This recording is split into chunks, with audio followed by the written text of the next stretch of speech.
Okay, here's the flour sifter roaster. There's the heat source. Think 3 kilowatts, 3.5 kilowatts, comes out, I don't know, 1,300 BTUs, or I mean 13,000 BTUs. It's over 8,000, but I use it fairly low heat all the time anyway. It doesn't really matter. This swings out, swings back in here. I've got a can down there. Those butane cans have 250 grams of fuel in them. I've weighed and I use between 15 and 25 grams per 200 gram roast. So I can get like 10 roasts out of it. It's about $1 per can, so it's quite economical as far as that goes. Up here you see this is an inverted cake pan with the ones with the drop-in inserts. It's been popped out, and I don't need that. This is my heat diffuser. The heat diffuser actually goes in dish side down, and it goes just above the grid here, so inside there. I'll do it one-handed. There we go. So what happens is this part here gets the hottest, but it also, since it's dished down, it spreads the heat outward, so I get a little more even heat coming up.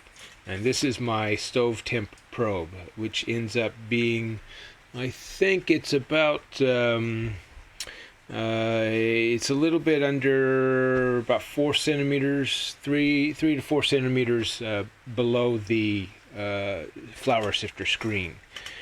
Here's the flour sifter. Sits on top. It can be popped off for dumping, but basically it sits on top of there. It sits on there quite firmly. The flour sifter has 3 probes in it. This is the bean probe. As the beater bar in here turns this way and throws the beans up towards the bean probe on this side. This is the stove high area temp, and this is what I call the stove environmental temp. With no beans in here and everything capped up, I get pretty close to the same temperature all the way across. You can see the beater bar has been, I ripped out the original and put kind of a figure 8 type beater bar in here. Works quite well. It doesn't go all the way to the bottom of the screen, and that's on purpose because otherwise beans jam against it. So there's about 1 bean space between it and the screen. So I adjust the speed of this variable speed corded drill, adjust it with the little these little hose clamps, and just turn the wing nuts there. So I adjust that to go ahead and have the speed I need to have the beans turning. I watch the beans on the back side over here on the as they're on the mesh, and I make sure that they're moving fast enough that I'm not going to worry about scorching. Of course, that's relative, something I'm learning as I go, but it works really well. As long as this moves along, it throws more beans on the backside. Gravity moves things along. And this probe over here, this probe right there is the bean probe. It's always embedded in, even with 200 grams of beans in here, it's always embedded with beans. You can see it comes right. Actually, it might actually even touch the beater bar there a little bit. Might want to adjust that beater bar. So there's that. Here's the drill. I've got a switched power outlet here, so I can just flip that, and then the beater bar kicks in. So turn that on, put it in position. There you go. Beater bar's flying away. Works really well. It's been pretty good. Very heat stable, especially with the heat diffuser in the bottom. It's been very temp stable and quite enjoyable there. So then on top, I need a little bit more height, otherwise the beans pop out.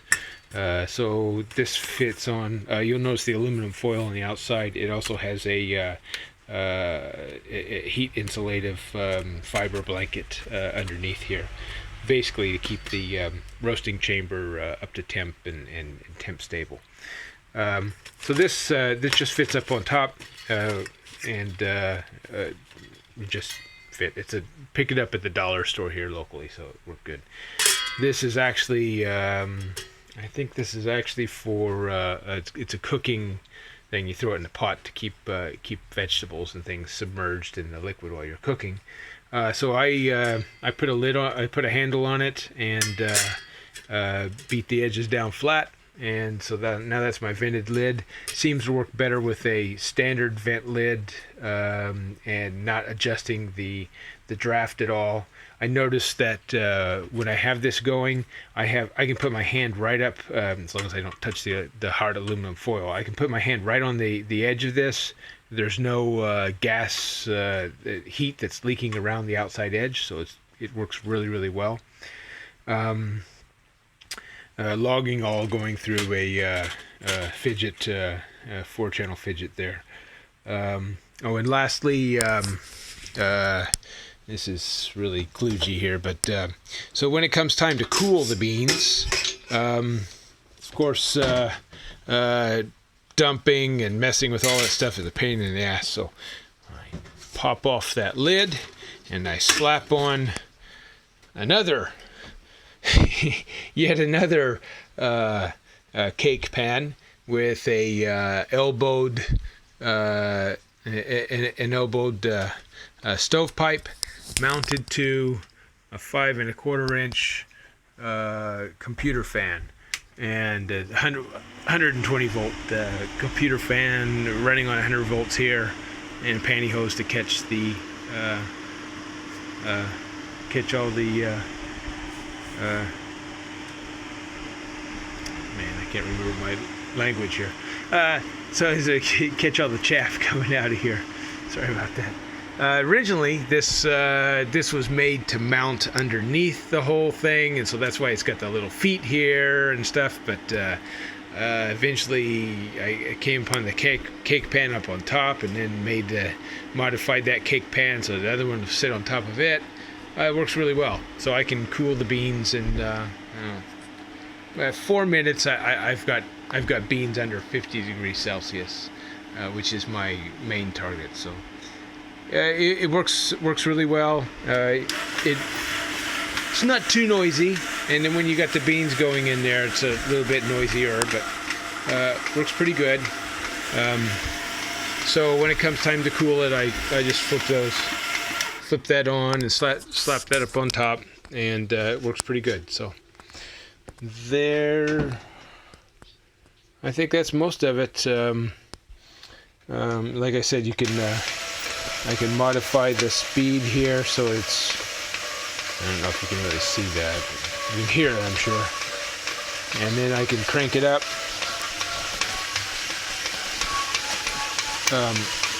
So I've done all the tests with the red beans and a white bean and all kinds of different things like that. And, I'm able to do roast without charring beans. Of course, that's I passed that stage a long time ago. So yeah, it works pretty good. And I'm pretty happy with it. Quite inexpensive, and hopefully I'm able to roast more than 200 grams at a time. I'll be experimenting with that coming up, but thanks for your help.